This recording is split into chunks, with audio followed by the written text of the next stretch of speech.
এই অঞ্চলটা যেহেতু সীমান্তবর্তী, এখানে মাদকের ছড়াছড়ি রয়েছে, এখানে যৌতুকের প্রভাব রয়েছে, বাল্যবিবাহের প্রভাব রয়েছে। সেই নির্বাচনের মাধ্যমে জনগণ যদি আমাদেরকে ম্যান্ডেট দেয়, আমরা সেই প্রস্তুতিটা এখন থেকে নিয়ে রাখতে চাই।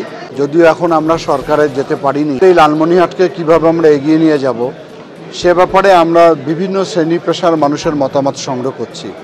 যদিও এখন আমরা সরকারে যেতে পারিনি, যদি অদূর ভবিষ্যতে বাংলাদেশে একটি অবাধ নিরপেক্ষ নির্বাচন হয়, সেই নির্বাচনের মাধ্যমে জনগণ যদি আমাদেরকে ম্যান্ডেট দেয়, আমরা সেই প্রস্তুতিটা এখন থেকে নিয়ে রাখতে চাই যে আগামী দিনে বিএনপি রাষ্ট্র ক্ষমতায় গেলে এই লালমনিরহাট জেলার পিছিয়ে পড়া জনগোষ্ঠীকে কিভাবে এগিয়ে নেওয়া যাবে। এখানে বিভিন্ন ধরনের মতামত এসেছে, বিশেষ করে সামাজিক অপরাধের বিরুদ্ধে কথা বলেছে অনেকেই। এই অঞ্চলটা যেহেতু সীমান্তবর্তী, এখানে মাদকের ছড়াছড়ি রয়েছে, এখানে যৌতুকের প্রভাব রয়েছে, বাল্যবিবাহের প্রভাব রয়েছে।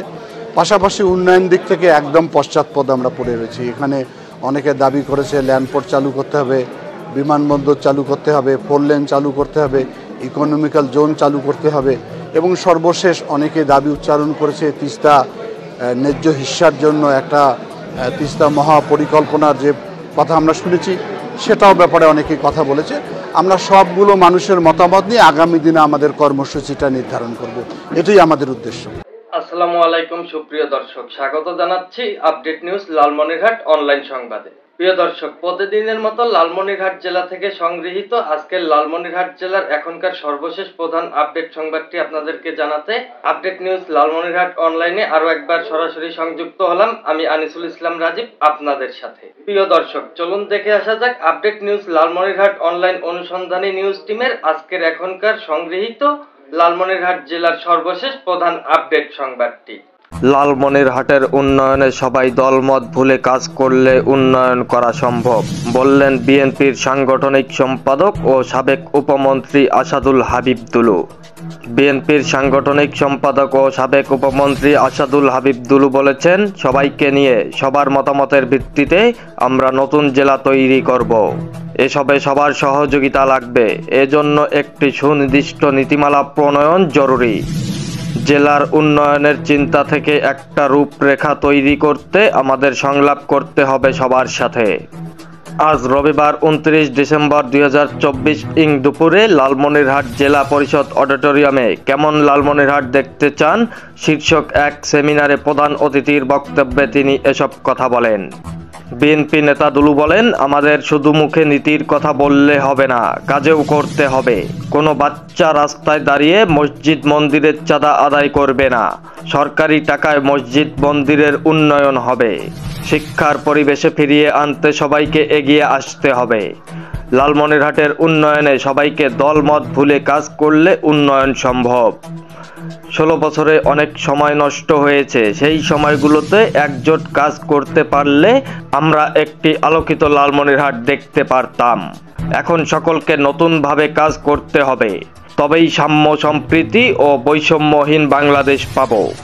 উক্ত অনুষ্ঠানের বক্তব্যে তিনি আরও বলেন, আগামী 17 থেকে 18 ফেব্রুয়ারি রংপুর বিভাগের 5 জেলার তিস্তা মহাপরিকল্পনা বাস্তবায়নের দাবিতে 48 ঘন্টা তিস্তা পারে অবস্থান কর্মসূচি পালিত হবে।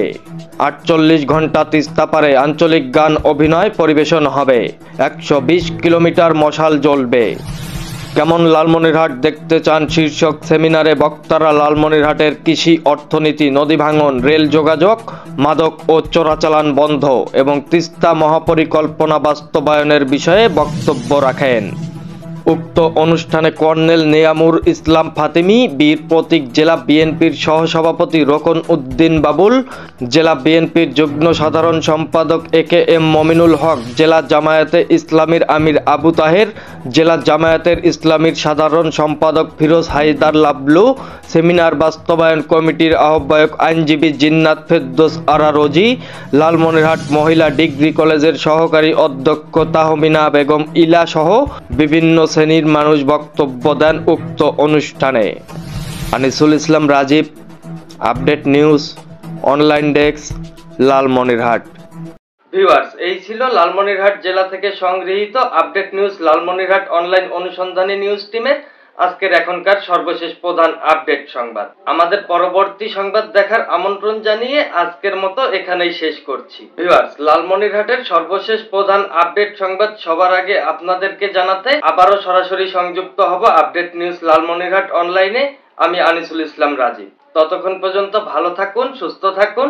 লালমনিরহাট জেলার সর্বশেষ প্রধান আপডেট সংবাদ সবার আগে জানতে লাইক, কমেন্ট, শেয়ার, ফলো এবং সাবস্ক্রাইব করে আপডেট নিউজ লালমনিরহাট অনলাইনের সাথে সংযুক্ত থাকুন। ভিউয়ার্স, আমাদের আপডেট নিউজ লালমনিরহাট অনলাইনের সংবাদ ইউটিউবে দেখতে ব্রাউজ করুন youtube/আপডেট নিউজ লালমনিরহাট 9.3। এতক্ষণ আমাদের সাথে থাকার জন্য আরো একবার অশেষ ধন্যবাদ ও কৃতজ্ঞতা প্রকাশ করে এখনকার মতো বিদায় নিচ্ছি। আসসালামু আলাইকুম, খোদা হাফেজ।